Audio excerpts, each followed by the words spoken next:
আসসালামু আলাইকুম। মাছ ছেড়েছি প্রায় 2.5 মাস হয়ে যায়। আলহামদুলিল্লাহ এখন হচ্ছে ধরে দেখার পালা। তো আমাদের পরিকল্পনা যেমন ছিল সেই পরিকল্পনা অনুযায়ী প্রায় সকাল 11টার দিকে আমরা হচ্ছে মাছ ধরার প্রস্তুতি নিয়ে আসি এবং আপনারা দেখতে পাচ্ছেন প্রথম হিটেই একটি মাছ মিস হয়ে যায়। মূলত এই খামারটায় আমরা 2 পর্বে মাছ ছেড়েছিলাম প্রায় 3.5 মাস আগে আর হচ্ছে প্রায় 2.5 থেকে 2 মাস আগে। তো আলহামদুলিল্লাহ প্রায় আমাদের 2 বারের মাছগুলাই সেম সাইজ চলে এসেছে, কারণ দ্বিতীয়বারের মাছগুলো আমরা একটু বড় মাছ ছেড়েছিলাম। যাক, এই রুই মাছটা ছোট ছিল তাই ওকে আমরা ছেড়ে দিব এখন, কিন্তু মাছগুলো অনেক মোটা তাজা হয়েছে। আলহামদুলিল্লাহ মাছের এই স্বাস্থ্যের প্রধান কারণ হচ্ছে খামারের পরিচর্যা এবং হচ্ছে খাবার। মূলত এই খামারে আমরা মাছের মিশ্র খাবারটা দিয়ে থাকি এবং আমরা ইনশাল্লাহ পরবর্তী ভিডিওতে দেখিয়ে দিব কিভাবে আমরা খাবারটা বানাই। আলহামদুলিল্লাহ মাছ ধরতে ভালো লাগতেছিল, কারণ হচ্ছে ঢাকার ভিতরে, আবার দ্বিতীয়ত নিজেদের ছাড়া মাছ, যেই মাছগুলোর এখনো সাইজ আসে নেই, মানে হচ্ছে যেই মাছগুলো ছোট আমরা এগুলোকে ছেড়ে দিচ্ছিলাম, আর আমরা খুব অল্প কিছু মাছই রাখতেছি নিজেদের খাওয়ার জন্য।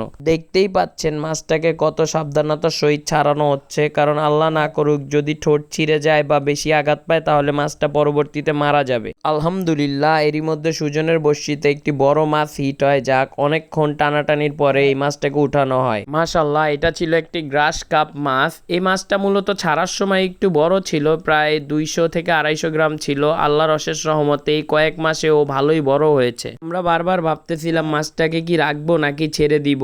আমাদের মূলত ছেড়ে দেওয়ার ইচ্ছা ছিল, কিন্তু দেখলাম মাছটা হালকা আঘাত পেয়েছে। ইনশাআল্লাহ এর পরপরই আরেকটা রুই মাছ উঠে আমাদের বড়শিতে, দেখতে পাচ্ছেন হচ্ছে আমরা রেখে দিয়েছি। ওকে আর ছাড়বো না, কারণ কয়েকটা মাছ তো আমাদের খাওয়ার জন্য রাখতে হবে। আলহামদুলিল্লাহ একের পর এক হিট হচ্ছে। এর পরপরই একটি ঘইন্না মাছ যেটাকে বলে, তারপরে আবার একটা বড় কালীবাউস ছুটে গেল। মূলত আমাদের এই খামারটায় কালীবাউস মাছ অনেক ভালো হয়। যাক, এর পরপরই আবার একটা রুই মাছ হিট হয়েছে। তো এটা অনেক বেশি জ্বালাতন করছিল, অবশেষে ওকে উঠানো গিয়েছে। প্রথমে ভেবেছিলাম অল্প কিছু মাছ ধরবো, কিন্তু পরে মাছ বেশি ধরা লাগে, কারণ আমাদের সাথে আরো 4-5 জন বাচ্চা সময় দিচ্ছিল, আমাদের অনেক কাজে হেল্প করতেছিল, তাই ওদেরকে দিব বলে। এরই মধ্যে একটা ঘটনা ঘটে। আমাদের খামারে 2টা বড় মাগুর ছিল, একটা সুজন ধরেছিল আর এর চেয়েও বড়টা রয়ে গেছে। তো আলহামদুলিল্লাহ আমার বড়শিতে এটা আটকায় যায়, কিন্তু অনেকক্ষণ খেলার পরও রুবেল ভাই ওকে উঠাতে পারে না। শেষমেশেও বড়শি ছিঁড়ে পালিয়ে যায় ঝোপের ভিতরে।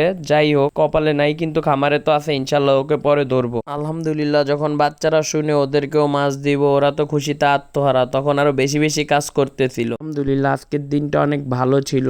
আর এই মাছগুলো আমরা রেখেছি, আমরাও নিব, ওদেরকেও দিব। আপনাদের যদি আমাদের ভিডিওগুলো ভালো লেগে থাকে অবশ্যই আমাদের পরিবারে যুক্ত হয়ে থাকবেন। ফেসবুক পেজটিকে ফলো এবং চ্যানেলটিকে সাবস্ক্রাইব করে রাখবেন।